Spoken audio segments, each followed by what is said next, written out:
time I step in the booth, I speak the truth. Y'all know what I'm bringing to you. You're live on the air, and the truth with Terrance Ruth. North Carolina news and politics, culture, sports, and the latest from the Triangle and Eastern Carolina. The truth with Terrance Ruth. All right, welcome to the truth with Terrance Ruth. Now, listen, y'all.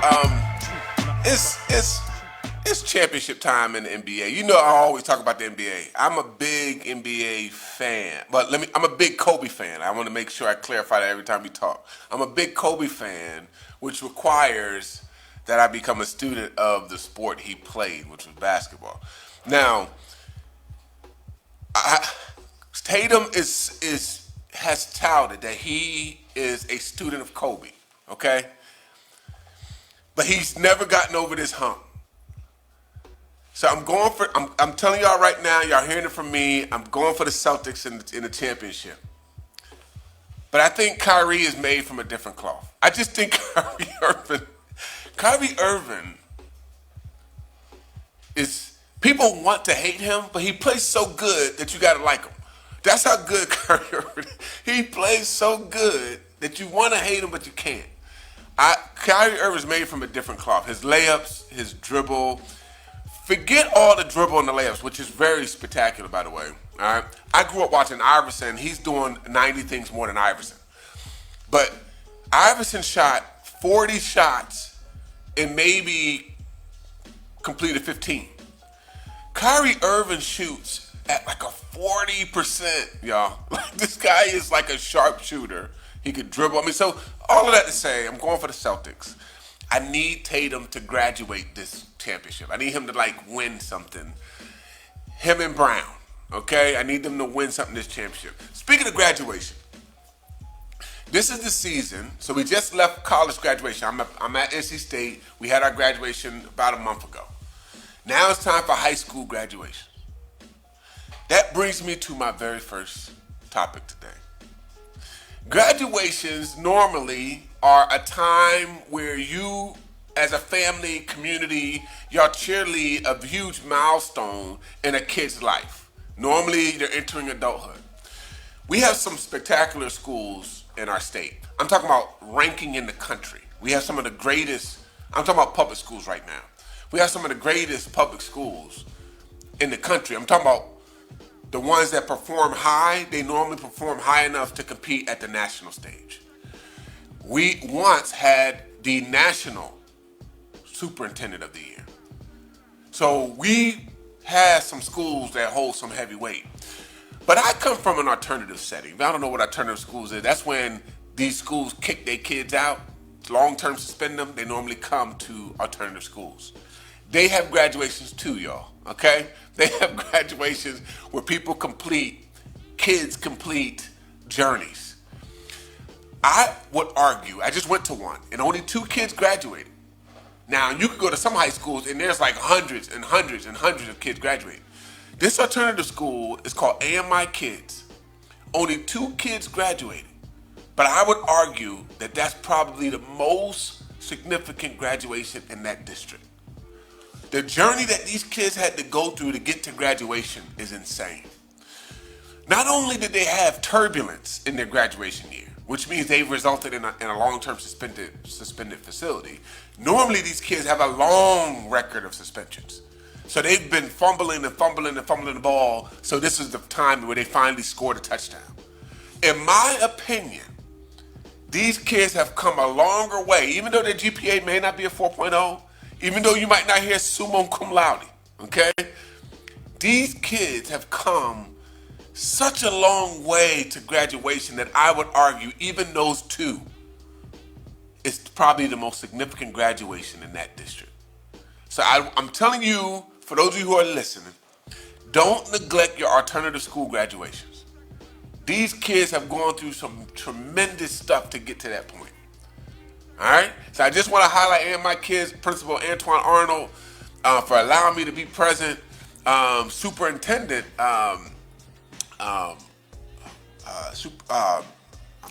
Dr. Connolly, Superintendent Dr. Connolly was there. So these 2 kids had one of the greatest graduations this year so far.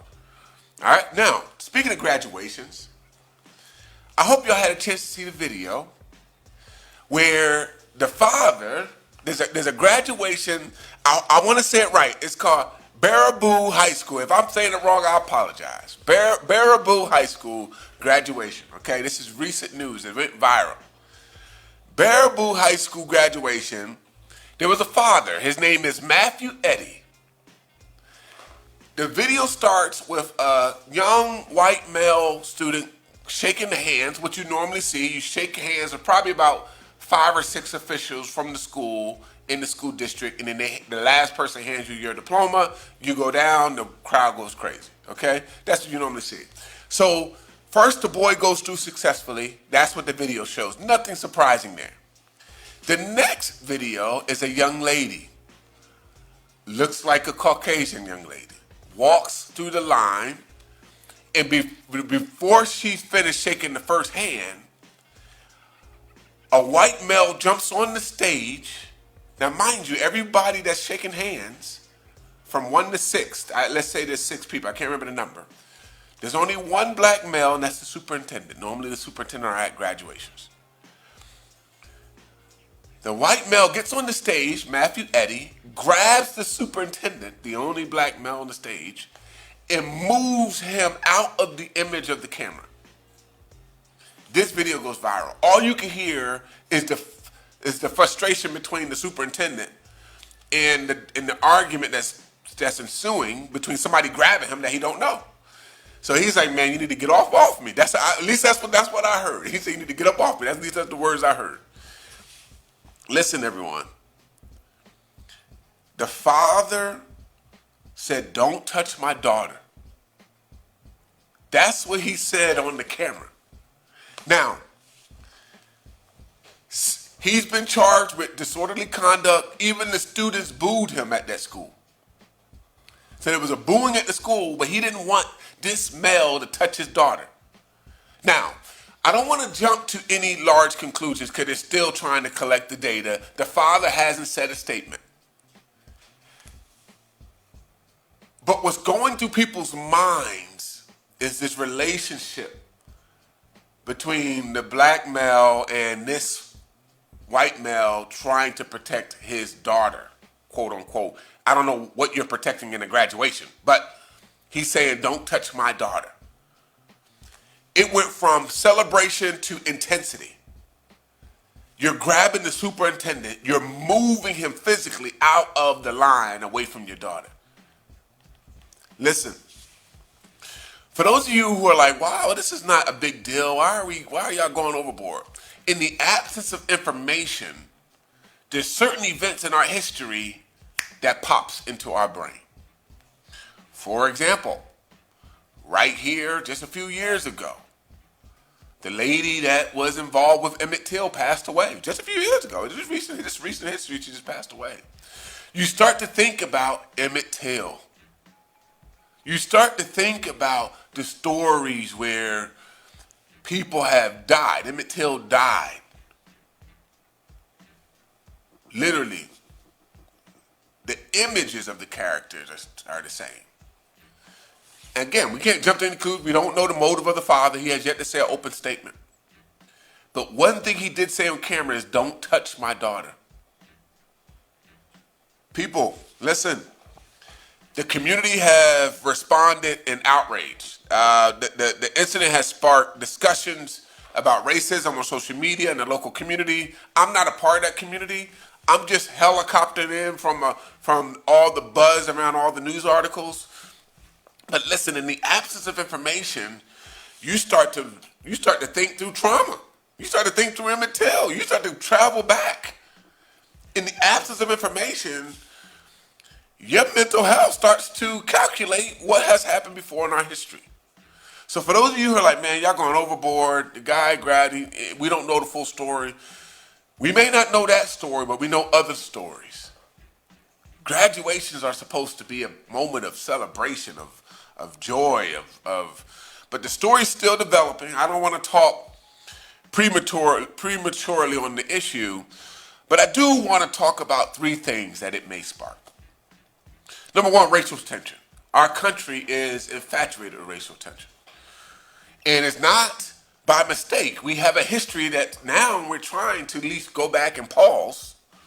But we have a history from all historians, even if they want to censor some of it, the stories are atrocious.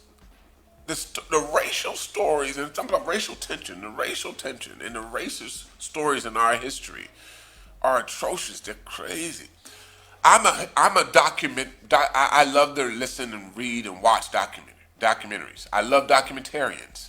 I love history. I love books on leaders who was leading during civil rights, pre-civil rights, Jim Crow, pre-Jim Crow, people who are leading in complex, difficult American history. I love reading those. I love reading their stories because people, when you lead now, you still feel the weight of now. Imagine then. Imagine that leader. So the reason why I'm mentioning all of this, because imagine the mental health of that time, the anxiety and impression that you had to deal with in that time where the consequences was death. So there's some stories that I watch, I read at home, and I just casually watch them because I love to read and learn. But my son came up to me, y'all, one day. He said, "Dad, I want to pause on learning and viewing and observing stories about slavery because it's scary." My son's elementary. And again, y'all can censor every book you want in libraries. I buy my own books. So you don't have to, you can censor all day. But me, I'm trying to understand the true story. When you have a good writer, the writer's going to tell you the context in which the story was written. What was going on during that time? What were people thinking during that time? And what's sad to me is that my son was like, "Dad, that's scary. That's scary." We have plans to go to the museum in D.C. What I don't want him to do is not know his story. But what I also want to do is understand how traumatic that story is. So for those of you who are saying, "Man, y'all going overboard on this story. This guy just came up and moved the superintendent thing. Y'all don't even know what happened." All I know is I've never seen that in my story. I live in graduations. I've been a principal. I've been a K through 12 teacher. I've been a professor. I just went to graduation just now. I've never seen somebody jump on stage and grab somebody. I just, especially not the person who's the captain of the show. I just never seen nobody grab a superintendent at all. And superintendents, if you don't know, have a very difficult job. Normally they're in lawsuits. They're fighting disgruntled teachers. They're fighting horrific mass shootings. Like, being a superintendent is tough. And I've never seen somebody jump on the stage and grab a super. I'm sorry, man. That's why it's viral. It's something we've never seen before. So, number one, the racial tension it highlights. Some have described the incident as racially motivated, given that Eddie is white and the superintendent, Rainey Briggs, is black. When Wisconsin state rep said that the incident is very racist, it was a very racist attack on the superintendent. And again, in Wisconsin, they're trying to grapple with this, but now the whole country is looking at it. So the tension has just elevated to 1,000. Now, just keep your daughter home. If you don't want nobody, just keep your daughter home. If you're that scared about this gentleman shaking her hand. Next thing, school district controversies. Now, if you dig into this story, there was a controversy around some boys taking pictures with, I believe, a Nazi salute. And now, I don't want to make no direct connection to this event. Again, we don't know the motivation of the father. I'm just saying, when there's absence of information, people fill it with what they have. And what they have is, and again, please correct me on my fact, but I believe there was a controversy around a group of kids, no one brown or black in that picture, having Nazi salutes. And so again, that one incident has sparked a long journey of healing. Not just for the kids who had to observe that, but black men have mental health needs as well. So that superintendent will have to explore this incident. That's a moment of rejection. And so and then the public reaction, you're not going to silence this public reaction. It's going to be a stigma on the school. It's going to be a stigma on the students. I don't even know how the daughter's taking this, but I would love to hear your thoughts. Please come on and give us a call, chat with us. I would love to get your thoughts on this issue. It's a very big issue. It has sparked a lot of tension, a lot of controversy. It's bringing back so much, because if you don't remember, during the civil rights, a lot of the battles were at schools. Desegregating schools was one of the major battlegrounds. So if you have questions, comments, please call 919-872-9210. 919-872-9210. And again, 919-872-9210. We are still learning. We're still trying to understand what's going on. People have asked what the father, Matthew Eddy, what was his motivation? And he has yet to make a public comment. And after the incident, he was cited with disorderly conduct, and a restraining order was filed against him. A hearing is set in June 14th to address this matter. So between now and June 14th, that high school, that community, that state has to deal with this. For graduation, that should be a moment of celebration of that young lady going to be a full adult. He's entering a career. So with that, we're going to go for a quick break. When we get back from the break, we have a verdict last week, and we want to talk about what's implications of Trump's verdict. So come and meet us on the other side. Truth with Terrance Ruth. The truth. Every time I step in the booth, I speak the truth. Y'all know what I'm bringing to you. You're live on the air in The Truth with Terrance Ruth. North Carolina news and politics, culture, sports, and the latest from the Triangle and Eastern Carolina. The Truth with Terrance Ruth. Welcome back. Now, for those of you who want to call in, I would love to hear your voice. 919-872-9210 or 252-937-7400, 252-937-7400. We'd love to get your thoughts. We were reading some of the comments from some of the people. Somebody said that the young lady was being bullied, and the father didn't like how the superintendent handled that situation. We don't know. That's a comment. It could be true or false. All we know is that the method that father chose is sending other messages, if that was his goal. That has now created a national narrative. And so, again, with that, please call in anybody that have any thoughts or words on that. But I want to switch to, I was on the air last Thursday, and the verdict came through on Donald Trump. So I didn't even get a chance to respond to it. It was just live. The verdict came out, and I was like, wow. I mean, and again, when an election year, we've never had a president who was a felon or convicted of a felony. We've never had that before. So this is new territory for the country. New territory for all parties. New territory for campaign ads. Everything. It's just all blank slate. So the question is, what is the implications? What happens now? Since he has become a... So one thing I want to drop before we go into that.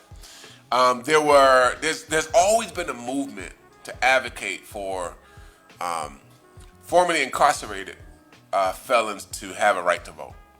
That has been... there's a brother in Florida that has been championing this for forever. And they said, now that we have a president or a presidential candidate, leading candidate that's a felon, can we now vote? So now you open it up new lanes for advocacy for those who have a felony on their record. And so, again, new territory for everybody. All of this is being exposed and evaluated in real time. But here are some of the trends that they're saying can potentially be a result from that verdict. Now, before that verdict, voters were already teetering on whether they're with democracy or not. That's according to the polls and the statistics. people have been opting out of democracy. That's according to the researchers. But with this verdict, they said it will impact voter sentiment. That the conviction may influence voter sentiment in the sense that they may potentially stay away from voting. Or it may sway voters that were already on one side or the other. So voter sentiment was already low. There was already a low confidence in our structure. There was already a low confidence in the two leading candidates. And I'm just telling you the polls and research that's out there. So I'm not even giving you any new knowledge. But they said the verdict may even impact that number. The second thing is the down ballot races. Down ballot means you have the president, and then a person that's voting votes for the president, and then everybody that's in the same party, they just go down the line. So every Republican, they vote for the Republican president, and they just vote everybody else Republican. Or they vote the Democratic candidate, and they vote everybody else, Democratic president, and they then vote Democrat all the way down the ticket. What they're saying is that those who are down the ballot will be impacted by being associated with the verdict. All right, so that down ballot race may be impacted. So far, I haven't really, this is just my own two eyes, I haven't seen anyone really move far away from him out in the open. But you know, people are now voting in protest once they get into the ballot. They may not say a lot on the outside, but when they get into their box, people are voting their heart. Next thing is public opinion. Approximately half of Americans agree with the guilty verdict. Half of Americans agree with the verdict. Half. Now, if you watch the news, it may not feel like half. But according to this poll, the public opinion is divided. So you're talking about 50-50. If it's half, then there's another half that believe that it's fake, or it's not true, or it's not real. The second thing is 2024 election. Experts predict that the conviction may have major implications for 2024 presidential elections and beyond. So again, this is all new, everyone. When that news hit the ground, and I was sharing it right live over the air, the dust had to settle first. The next one is the Republican Party dynamics. So you have the verdict has intensified internal dynamics within the Republican Party. Some trying to distance themselves from Donald Trump, but you had some significant people actually double down on Trump. Even some who hated Trump before, at least they shared that they disliked his leadership before. They have doubled down to support him. So again, I guess the dust is still settling. We have yet to see what those Republican dynamics are. Fundraising. Both parties have seen a surge in donations. Now you heard me right. Not a decline. A surge. A surge means that it's gone up. It's going, more dollars have entered both parties with that verdict. Republicans claiming a record-breaking day. Claiming a record-breaking day. The Republicans had a record-breaking day in donations provided or given due to the conviction. Legislative actions. Okay. I don't want you to process all these actions. Again, 919-872-9210. 919-872-9210. Legislative action. Some Republicans, senators, have pledged to block Biden's appointments in federal spending in retaliation.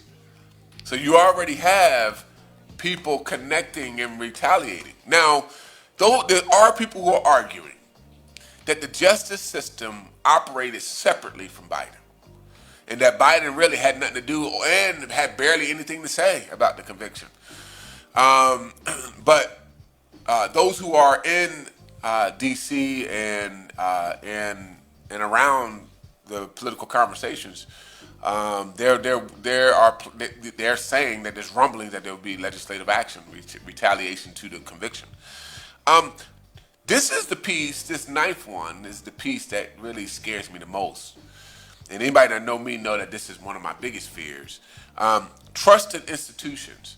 Once you lose the trust, the perception of trust and safety in an institution, it's hard to get that back.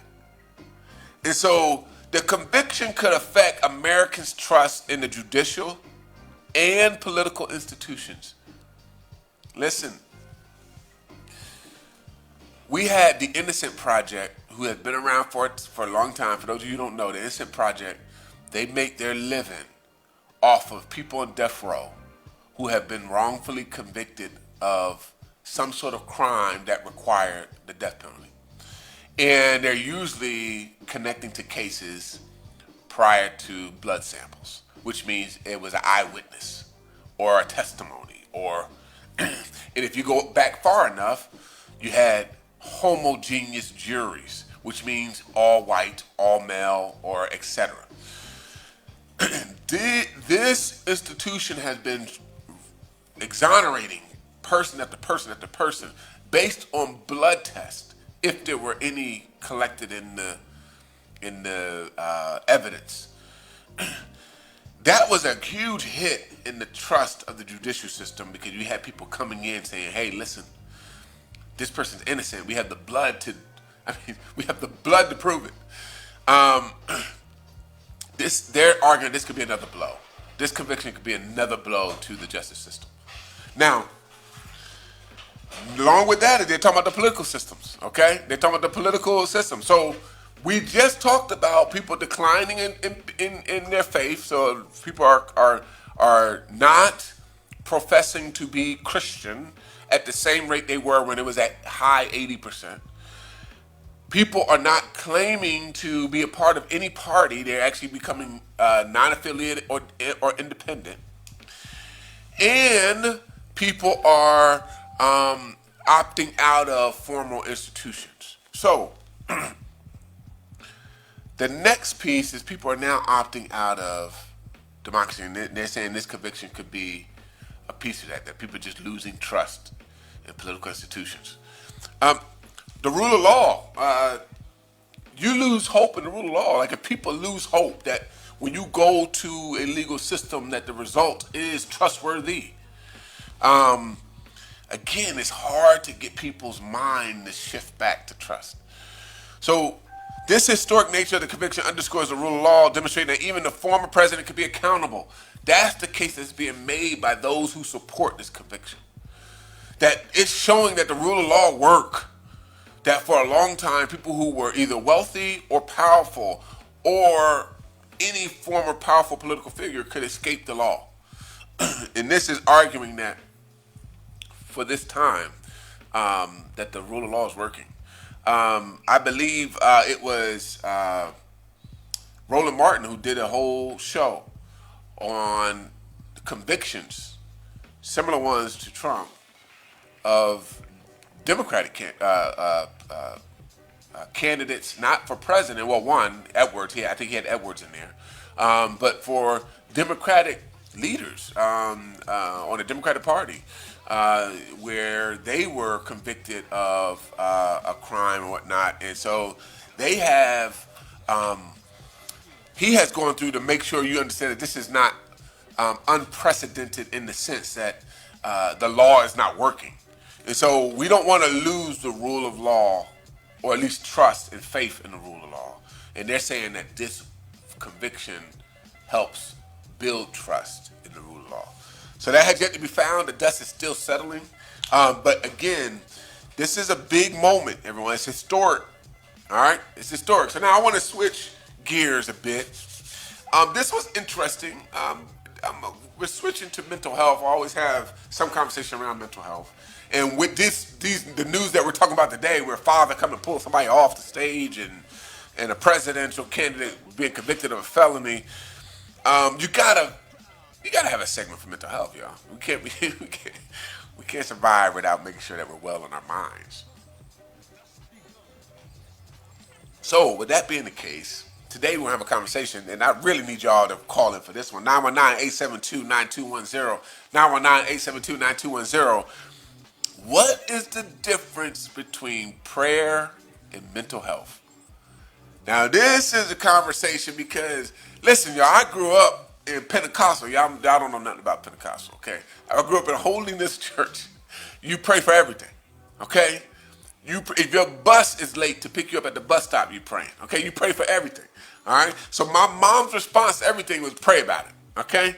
So if that's the case, we had a hard time figuring out when do mental health start? When do you start doing mental health practices, meditation, silence, sound baths, or whatever practice you may have?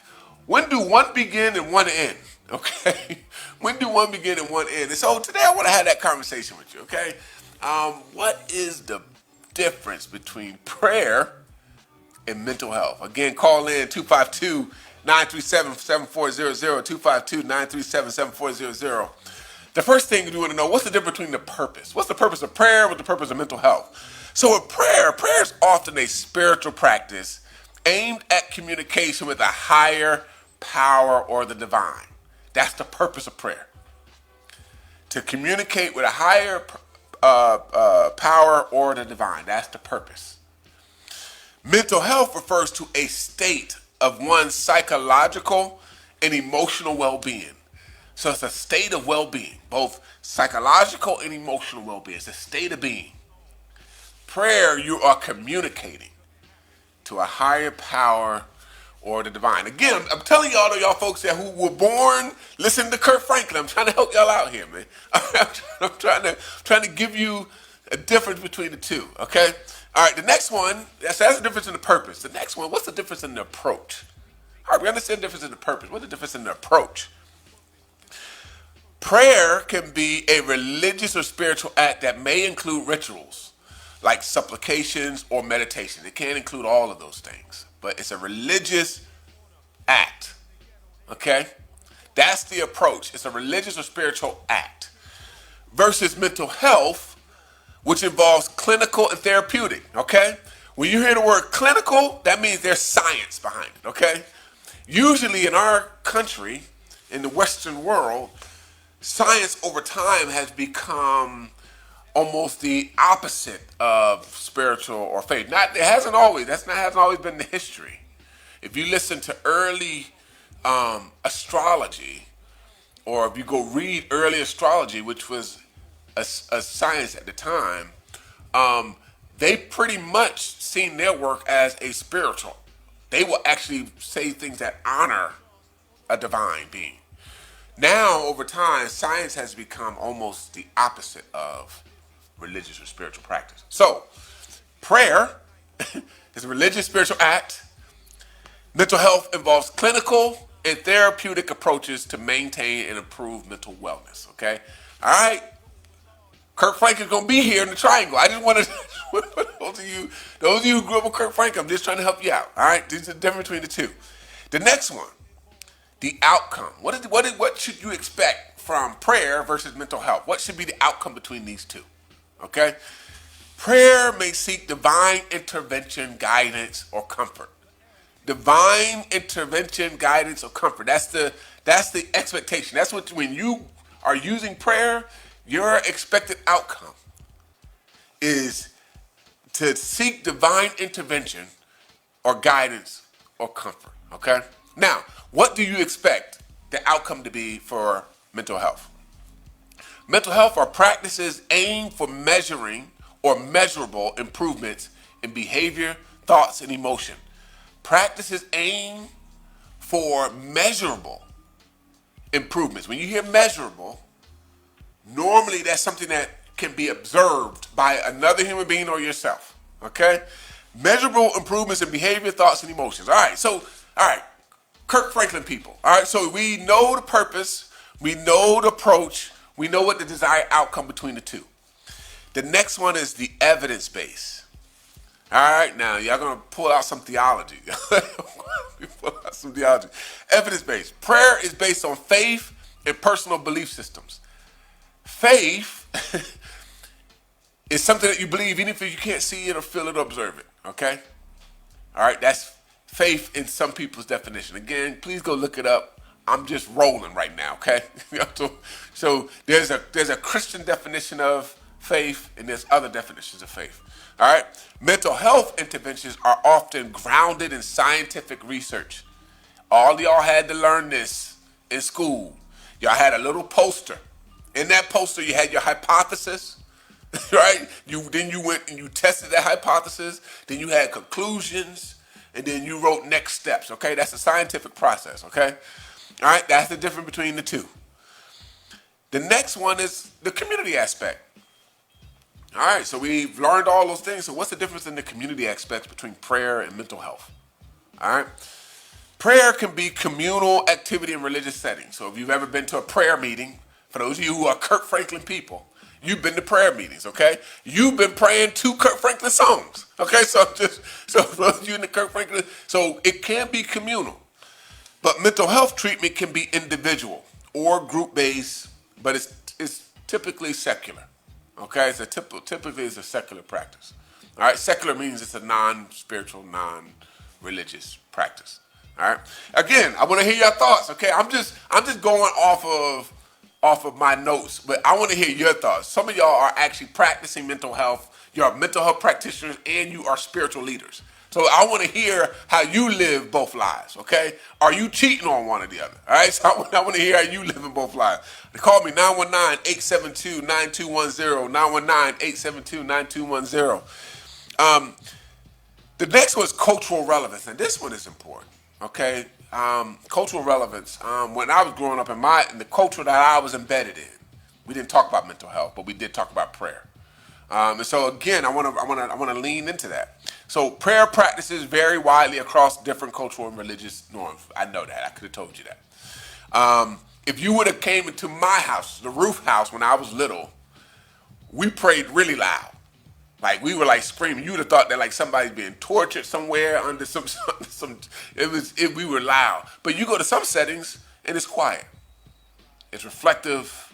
So prayer can vary based on mental health concepts. My mom was an RN. My mom was actually a nurse. She would embed some things, not calling it mental health, but she would embed some mental health practices in our upbringing. But she never called it, hey, we're doing mental health time. It was never had a label. But mental health concepts and treatments may also vary culturally, but are increasingly standardized globally. So there seems to be some global standards that's being formed as we speak. So at some point, there's going to be a global standard. All right. Now, institutional support. Now, this is also a good conversation. Again, I want to hear your thoughts. 919-872-9210. 919-872-9210. Institutional support. Prayer is supported by religious institutions. Now, for some of y'all who is as old as me, you probably remember where you could pray in schools. Now you're hearing incidents where coaches praying and they getting kicked off of teams or fired or et cetera. But you used to be able to pray on the field. You used to be able to go in the middle of the field and pray. You used to be able to go. So back in the day, prayer was practiced broadly in communal spaces. But right here is sharing that it's mostly religious institutions. And again, I don't want to talk as if this is a Christian practice exclusively. There are other faiths that pray as well. It's not just if you know anything about Malcolm X, you know he prayed all the time. He prayed more than the Christians of his day. That was one of his critiques. All right. Mental health is supported by healthcare systems and professionals. So when you go into schools and you sit in front of a social worker, they're trained in mental health practices. And when you go into hospitals or you go into therapy or clinical settings, they're trained to provide support, mental health support through best practices. All right? Now, the next step is self-reliance versus external help. Self-reliance, I can do this myself versus I need someone else to help me. Prayer is an act that individuals can perform independently. They don't need no one else, just you and whoever you're praying to. Mental health often involves seeking help from professionals like therapists and counselors. So mental health often requires some external help. All right? Again, I'm walking this through. We're coming up to our last one. I'm walking you through y'all Kirk Franklin folks. I know he's going to be here soon. All right? So I think he's here for a Juneteenth concert, I think. I think Kirk Franklin's here for a Juneteenth concert. I could be wrong. All right? The next one is the stigma. Prayer is generally, I just told you about some people that were fired from schools for praying. But prayer is generally socially acceptable and encouraged in many societies. Okay? Generally accepted in many societies. Mental health issues can be stigmatized. You notice It said mental health issues can be stigmatized. Although this is changing and increased awareness, most of our unhoused population can be connected to some sort of mental health issue or expression, a high percentage. So even in our culture, we still, I don't want to call it discard, but we almost make invisible people who have mental health issues.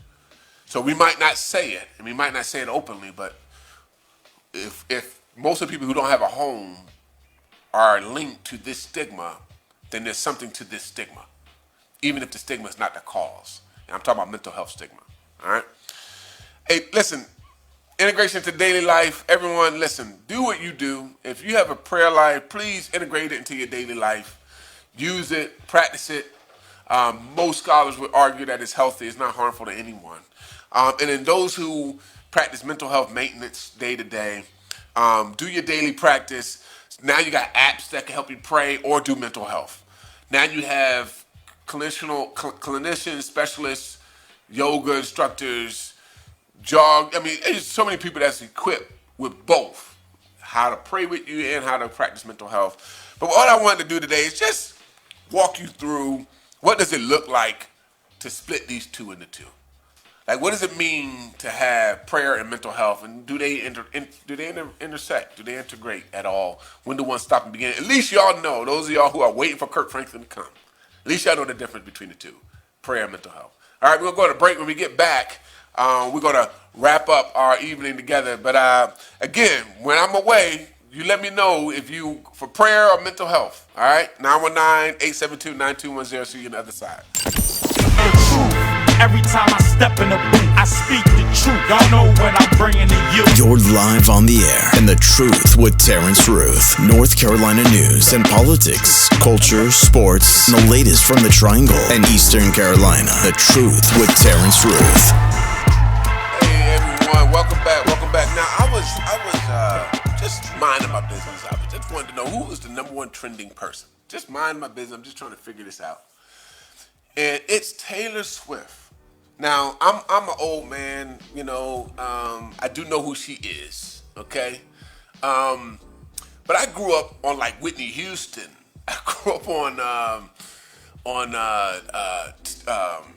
TLC. I grew up on Tony Braxton. Now, y'all be hating on Tony Braxton. I don't hear Tony Braxton's name. But at the time, Tony Braxton was it, okay? Y'all be sleeping on, and I grew up on young Beyonce, Destiny's Child, Aaliyah. Okay, I'm naming some names of like women singers that have like you get all the albums. You just go get all the albums. Whitney Houston's number one now. If you were to ask me, Whitney Houston, I'm talking about early Whitney Houston. Don't be coming with late Whitney Houston. Early Whitney Houston. I'm talking about national anthem Whitney Houston. 80s Whitney Houston. I would consider her voice one of the greatest voices of all time. Now, contemporary, I have my Jill Scotts and my Lauryn Hill. I love them. I'm talking about Whitney Houston. But I think back, I was young when Whitney Houston was at her prime. I wondered if she had this much pull in American culture that Taylor Swift has. Now, mind you, Whitney Houston was in Bodyguard. Bodyguard was the number one movie, and she actually can act, she can actually act. But like Taylor Swift was in a skybox. And the NFL was selling more tickets. Listen to me, people. NFL is a behemoth. Everybody wants to be in their commercial. They were selling more tickets because the camera was scanning to Taylor Swift in the skybox. People, I'm old, man. I'm old. I'm just trying to understand. How does she trend at number one? She did a tour at the same time of Beyonce's and beat Beyonce. Okay, so Taylor Swift is a behemoth, man. So I'm just minding my business. I'm just trying to figure out who's trending at the moment, and Taylor Swift is the number one person to trend. I'm just trying to understand. I'm not hating nothing. I am a Whitney Houston at heart, but please, if you got something to share with me, 919-872 210. 919-872-9210. But Taylor Swift is a cultural giant, okay? She don't even like football and selling football tickets, okay? She don't even like football. Never been cheerleader, nothing. And she is selling NFL tickets for teams. Man, listen, I'm a Laker fan. I need her to be in our skybox so we can afford LeBron for the next 50 years, okay? I need Taylor Swift to come to the Lakers Stadium, stay in our skybox, okay? Taylor, this is me talking to you, okay? Come sit in the Lakers skybox so we can afford another superstar, okay? To get beside LeBron, all right? All right, so going to our last stretch, I got to touch Sean Diddy Combs, everyone, in this last stretch. And I don't even mean to leave on this note, but you can't ignore the impact of his life crumbling just on the culture, on how we see power, how we see black wealth, how we see black male success, how we see women. He touches his crumble from glory touches so many topics, and we're not going to touch them all here today, but I would love at some point for this show to get a chance to talk about the implications of this downfall on the larger culture, on the larger. I live close to a place that's a protection shelter for abused women. And I went to a gathering one time to raise money for it. And they said it takes about 7 to 10 times for an abused woman to leave. Listen, y'all, not one, not two, not three. All of these are police called, family come to get them. 7 to 10. Hopefully they live through those 10 moments. But it takes 7 to 10 moments before their life. They just click and they're like, I got to get out this moment. I don't want to pretend to understand the psychological journey, and I don't want even to pretend to understand the mental strength required to get healthy from that event. I don't even want to pretend. I'm not even going to sit here and pretend like I have some script that comes. All I want to do at some point on this show is, and maybe we could do it next week together, I want to talk through the implications of this downfall. It seemed like it's crumbling to a depth that's going to reach R. Kelly or surpass the R. Kelly story. Because in his story, some people died.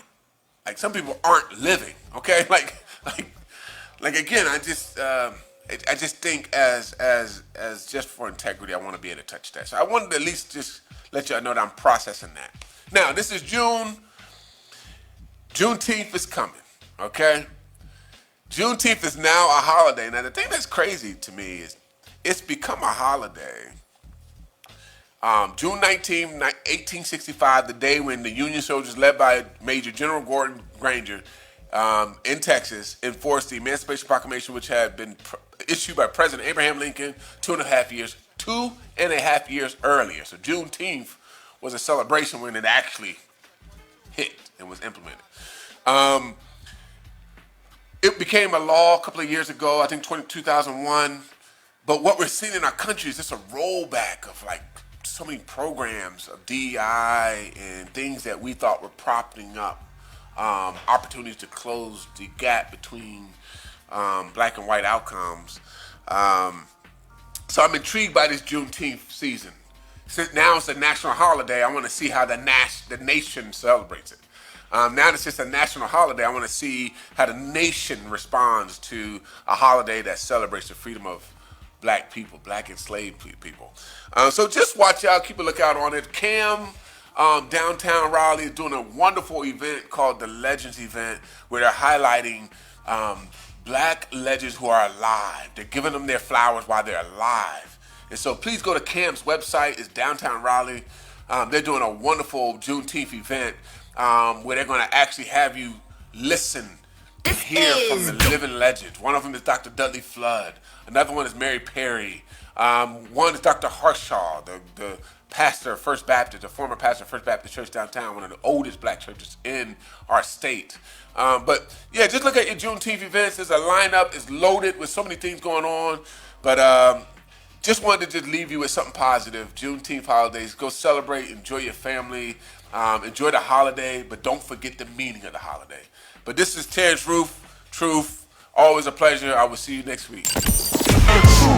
Every time I step in the booth, I speak the truth. Y'all know what I'm bringing to you. You're live on the air in The Truth with Terrance Ruth. North Carolina news and politics, culture, sports, and the latest from the Triangle and Eastern Carolina. The Truth with Terrance Ruth.